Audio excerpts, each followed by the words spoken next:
So, why did I collapse and burn out on the kitchen floor? And why did it nearly happen again 12 years later? You don't need balance, you need the right rhythm. Much like a heart where all four chambers work together, real success depends on four key rhythms working together in harmony: relational, emotional, spiritual, and tangible. I'm your host, Kent Morosky, and welcome to the Rhythms of Rest Leadership Podcast, where we build rhythms for sustainable success, the kind that doesn't cost you your soul. Before we dive in, if you're achieving by every metric that matters and you still feel like something's off, the Rhythms of Rest assessment will show you exactly where your rhythms are breaking down and where you are in the burnout scale. In less than 5 minutes, you can have real clarity. Just go to kentmorosky.com/rest assessment. Let's go. There I was on the kitchen floor at 27 years old in a puddle of tears. I was supposed to be headed for a weekend leadership training conference, but obviously I didn't make it. As my body heaved, as I laid there on the floor, I felt like I was in a dark cocoon. I couldn't hear anything. I couldn't see anything. I felt completely alone, even though my wife was right there beside me. I didn't know what was happening, and I didn't know how long it was going to last. I was having a full-fledged nervous breakdown. The most disconcerting part, though, wasn't the breakdown per se. It was that I had no idea why it was happening or what was happening. I wasn't lazy. I was hustling. I was successful, at least in whatever terms I thought that meant at the time or however I defined that. Um, I was making things happen. And that's what made it so confusing to me at the time. It took me nearly 2 months to crawl out of that hole and start to gain a little clarity over what had happened. Unfortunately, it would take me another 15 years or so to fully comprehend it.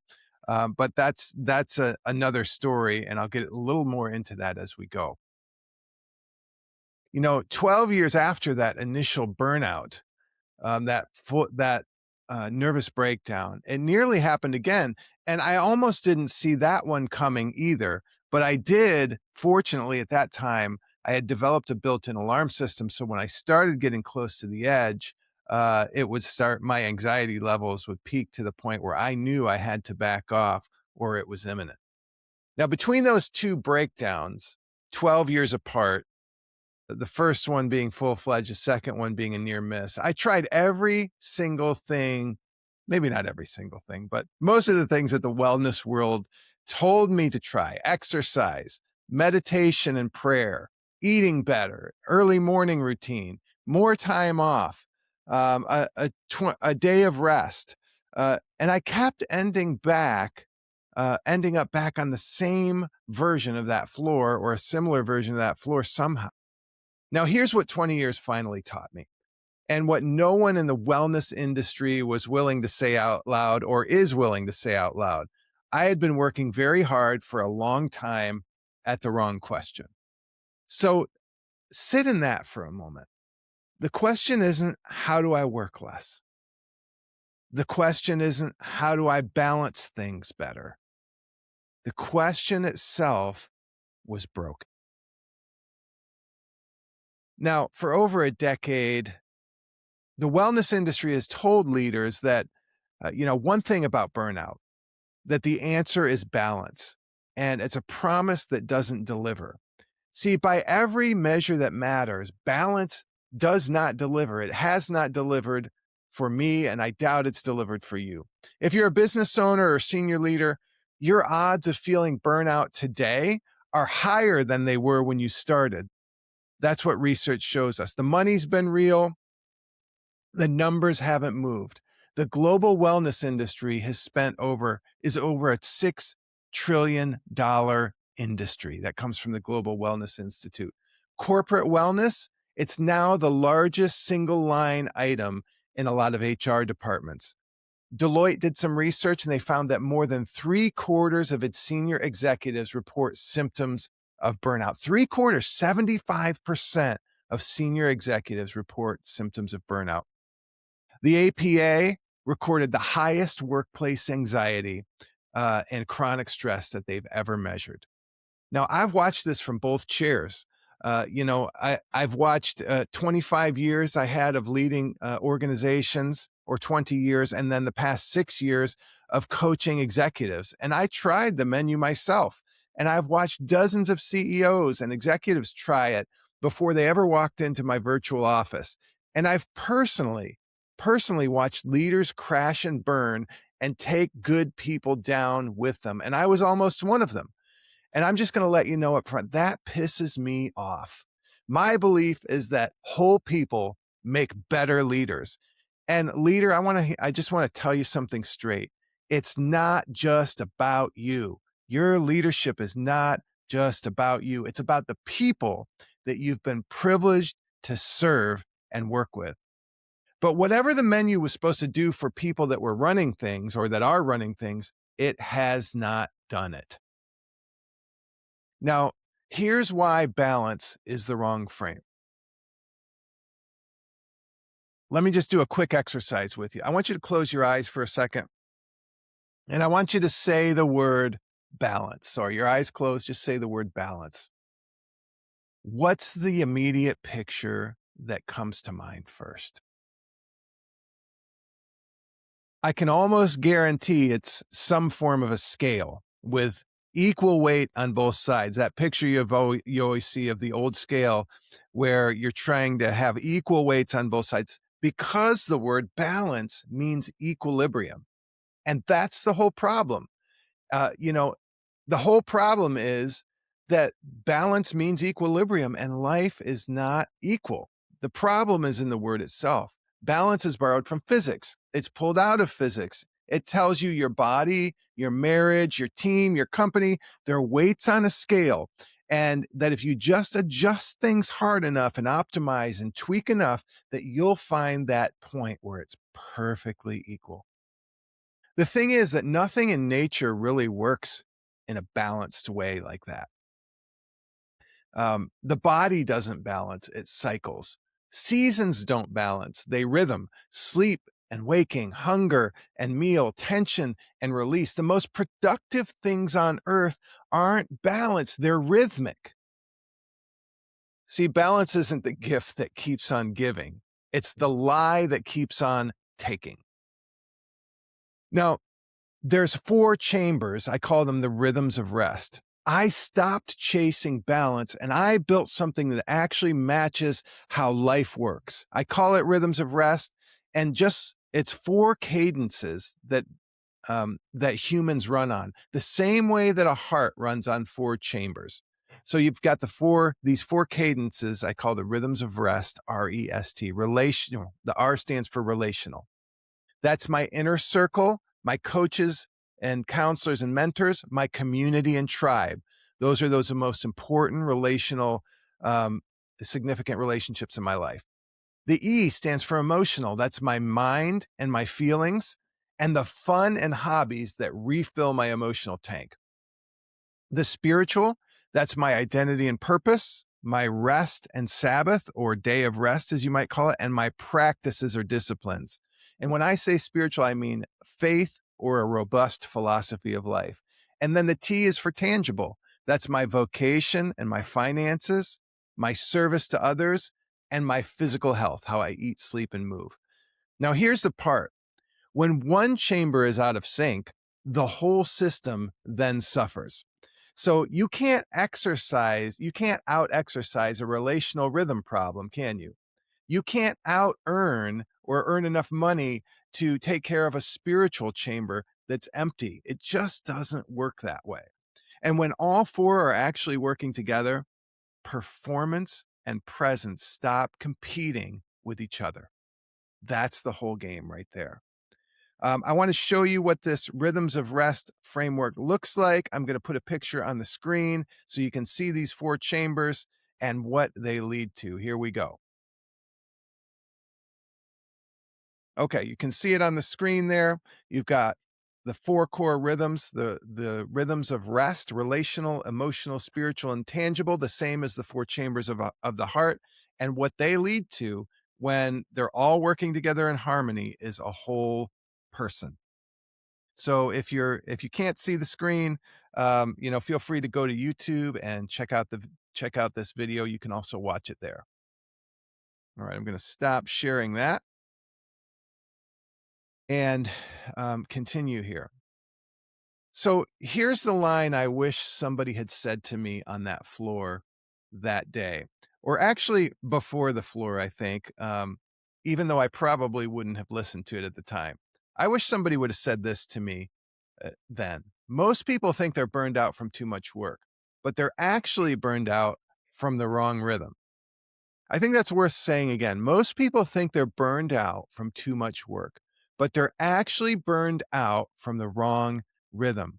Now, I certainly worked too much at the time when I had that breakdown. I had two different jobs, actually three different jobs, two volunteer and one full-time role. So I was working too much, but it's not always the volume. Often it's the cadence, it's which chamber you've been ignoring for years while you've optimized the one that was already working. So for me, that was work. Now, I'm going to be honest. We, especially men, um, we use volume of work to cover up for other things. We cover up we cover up important relationships that need mending, or not wanting to confront a real problem that we have, or this is a big one, because we don't want to admit that we use work to tell us we're important or significant. So we get our worth from work because it's lacking in other areas. And so often we use volume of work to cover up for these things. So if burnout doesn't happen from too much work, at least not much of the time it's cadence, and we're actually burned out from the wrong rhythm, what do we actually do? How do we fix this? Well, let me give you 3 moves. I want to keep them concrete, and they're simple, but not always necessarily easy. So move number 1, stop optimizing for balance and start auditing your rhythms. Now, the most useful questions aren't, am I balanced this week? That's a horrible question. Um, you know, a better question is, which rhythm is most out of sync and needs attention right now? One of them is dragging down the other 3. One of those 4 rhythms, REST, is dragging down the other 3. It's your job to name it. It might be 2, but there's probably one particular pain point that's dragging the rest down. And it's often the pain. Pain is often the way that we know which one is dragging us down, because pain tends to scream at us while pleasure tends to whisper. So the problem is rarely workload. More often than not, the real issue is going to be someone else or something else. Sorry. I had one business owner I coached, and he was working 12 to 15 hours a day out of the fear that if he took his foot off the gas pedal, if he stopped for even one day, he was going to get buried and everything was going to fall apart. But the real issue wasn't work. It usually isn't. It was the emotional and spiritual chambers of the rest framework. So what do I mean by that? Now, the emotional chamber was his faulty mindset about work. I can't stop or things will fall apart. That is totally untrue. In fact, if you stop, things will be just fine. Now, I'm not saying you stop at a crucial moment, but don't let a lifestyle, um, don't try to call a lifestyle a season. If it doesn't have a beginning and an end, it's a lifestyle, not a season. And if you haven't stopped in 3 to 5 years, like this guy I was coaching, it was no longer a season, it was a lifestyle. So faulty mindset. Now the spiritual part, I said it was emotional and spiritual. The spiritual part was his unwillingness to stop. Now we dealt with the mindset first. The world's not going to fall apart because you stop. We often think that, but when we think that, we're overstating our importance. See, there's a belief behind every mindset, and the belief is that I'm too important in this process to let go. And if I do let go, everything's going to fall apart. Well, I'm going to challenge you right now. Try letting go of something that you think if you do, everything's going to fall apart, and see what happens. I can almost guarantee that that thing won't fall apart, and you'll probably come back better with more clarity and being more rested. So we dealt with that first. We overstated our importance. We don't hold everything together. We're not that important. We're the glue that holds everything together. Um, and if we are, that's some other issue.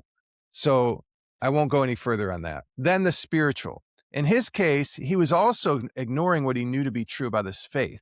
In Christianity, God gave an example in creation. He created for 6 days and he rested on the seventh, giving us permission to do the same. Now, I remember saying something along the lines of this, when we rest, God works. And something in his mind clicked that he realized that part of the problem was spiritual too. He just wasn't listening to the advice that the scriptures gave, and which he claimed as the belief that he embraced. And so what did he do? I basically gave him permission to do the same thing that God did. Stop productivity for 24 hours a week and recharge. Rest, worship, delight, enjoy.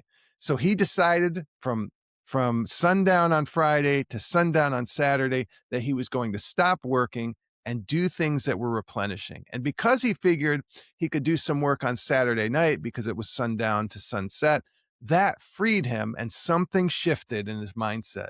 Now, the results were transformational, and there were some other things at play too in his mindset and that were happening at that time. But 2 to 3 months later, his mind was clear and he was working not 12 to 15 hours a day, 7 days a week, but 2 to 4 hours per day, 6 days a week.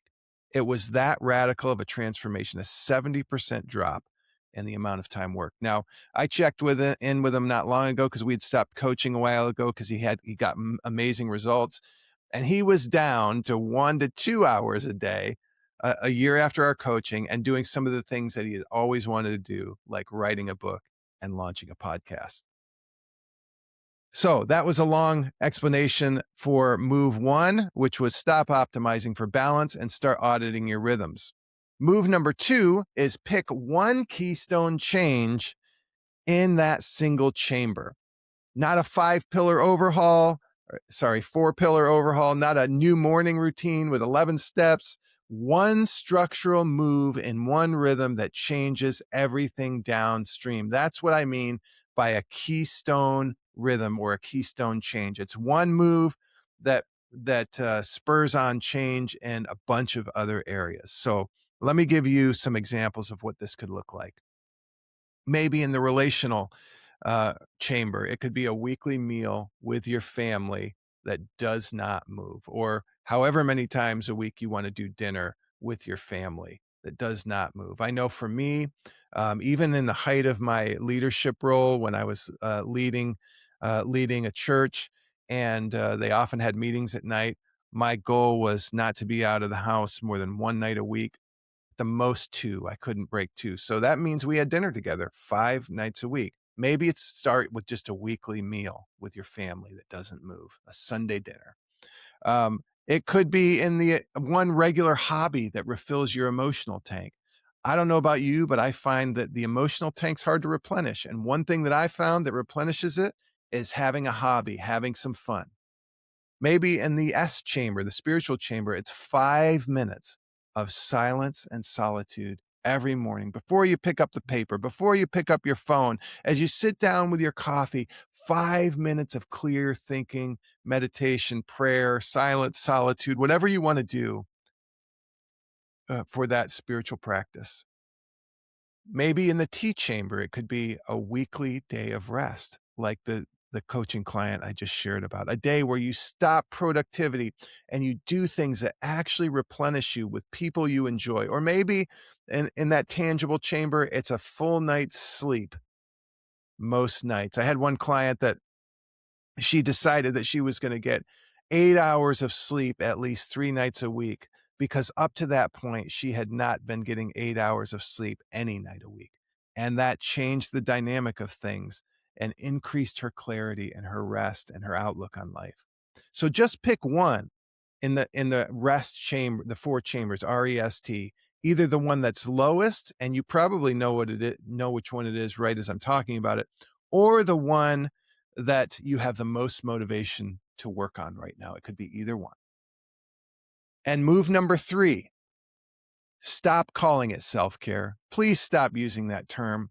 I hate that term. It's stupid. I get the sentiment behind it, the self-care, but self-care is what we call wellness when we're standing inside the frame that already failed us, okay? Call it structure, call it cadence, call it rhythm, call it the way the world actually works. That's the language your team's going to understand. And frankly, it's the language that you'll respect enough to keep yourself. To be fair, the wellness industry isn't totally useless. There's practices and disciplines within the wellness industry that are good, and you've gotten some real value from those. Keep what works. I'm not saying throw it out. I'm saying put it in a better frame. The goal isn't just little tweaks and optimizing your life. The goal is wholeness, and whole people make better leaders. Well, I think a lot about the version of me on the floor at 27 years old. Um, that guy thought that pushing through was the answer until he just couldn't anymore. He was living one dimensionally in a life that required 4 dimensions. What he needed was not a new approach, he needed an ancient approach. He wasn't actually after balance, he was after wholeness. So let me give you an example what I mean. 2,500 years ago, there was a young, bright Jewish guy named Daniel, and he gets dragged out of Jerusalem or out of Israel into Babylon, and when they were conquered by King Nebuchadnezzar. And he's young and bright, and he was chosen for training in the king's court, where he's basically handed all the regimen of the kingdom, the king's diet, the king's schedule, the king's productivity system, all of it. Well, he turns it all down and he keeps his own rhythms, the rhythms that his people had been using for centuries. Now, the Hebrew scriptures record that at the end of the trial period, and there was actually several, but the first trial period was 10 days, where he said, I want to eat the way our people eat, not all the rich food in the king's court. And there was other things that happened, but at the end of the trial period, he outperforms everyone in the room in wisdom, in knowledge, he in the way that he approached things, and he ends up being, later in the story, being elevated to one of the most powerful people in the kingdom, and he does this time and time again over the course of several different rulers in the kingdom. Now, so here's Daniel, all the same pressures, that came with high profile political jobs, but a different rhythm. Now, that's an example of an ancient frame that I'm talking about. See, the answers are already out there. We're not inventing new answers as we go. There's things that have worked for not just decades, not centuries, but millennia that we can tap into, and they can become a part of our rhythm, and we can approach life holistically. Now, I want to speak directly to you. If something has felt caught as you've listened to this episode, if there's been tightness or your heart's kind of pounding out of your chest and you're saying, that's me, you're describing me right now, I want you to hear me. uh, you are him or her. You're that person that I was talking about.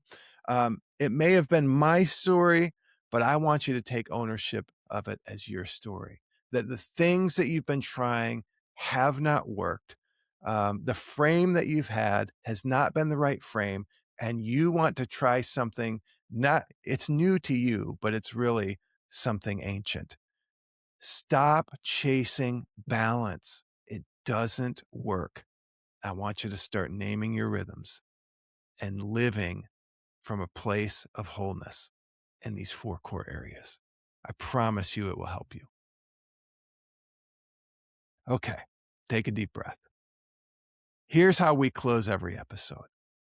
Each rhythms check zooms in on one of the four rhythms of rest and gives you one action step you can take in the next 24 to 48 hours. It's going to leave you with a reflection question to take you deeper and help you discern even further and more specifically what's at play, what's really happening. So, this week's focus is your most out of sync rhythm, that big one, the mega one, because the first move is naming it. So, in the next 24 to 48 hours, here is your action step this week.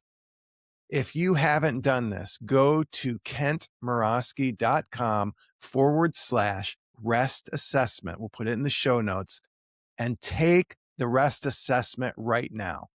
Once you take it, you're going to get a report. You can download it. You'll be able to name the one rhythm, the relational, emotional, spiritual, or tangible that's most out of sync right now. And it will also help you pick one keystone change in that chamber. Okay. So you define an action and put its first instance on the calendar right then. Once you get the report, you read it, you set that keystone rhythm in your calendar, not a whole overhaul, one move, put in your calendar that week, block the 5 minutes of silence, set the family meal that doesn't change, protect the full night of sleep. I'm not talking about hacks, okay? I want you to understand that clearly. These sound like some of the same things you've tried before, only you now have a holistic framework, those four chambers that when you put them all together and you work on one rhythm at a time, and then you move on to the next one, it starts to move the flywheel so that you are moving and living from a place of rest, from a place of wholeness, rather than a place of balance that doesn't work, a place of burnout, and a place of overwhelm. And so that's the move this week. Take that rest assessment, get your report, and schedule that one rhythm that's going to move things forward in a bunch of other areas this week. Here's a reflection question. What is the one rhythm in your life that if you protected it for the next 30 days could change how everything else functions? I actually want to hear that rhythm from you. Could you just respond back to me? Would you just put a comment on the YouTube video or send me a DM on social media? Or if you're on my email list, just go ahead and hit respond to one of my emails and tell me the rhythm you named and the one move you're making in the next 48 hours. Putting it in writing makes it real, and I read these. So let's build the habit of naming it out loud together. Can we do that this week? All right. Well, if this resonated with you, this episode, you're going to love my biweekly newsletter. Every other week, I send out honest, practical insights to help you live and lead from internal rest instead of burnout. No fluff, just simple tools from my Rhythms of Rest framework and stories from people that have tried them to help you slow down without losing momentum. Just go to kentmorosky.com/newsletter and sign up. It's absolutely free, and you'll be the first to hear about exclusive offers and bonus content. Have a great week.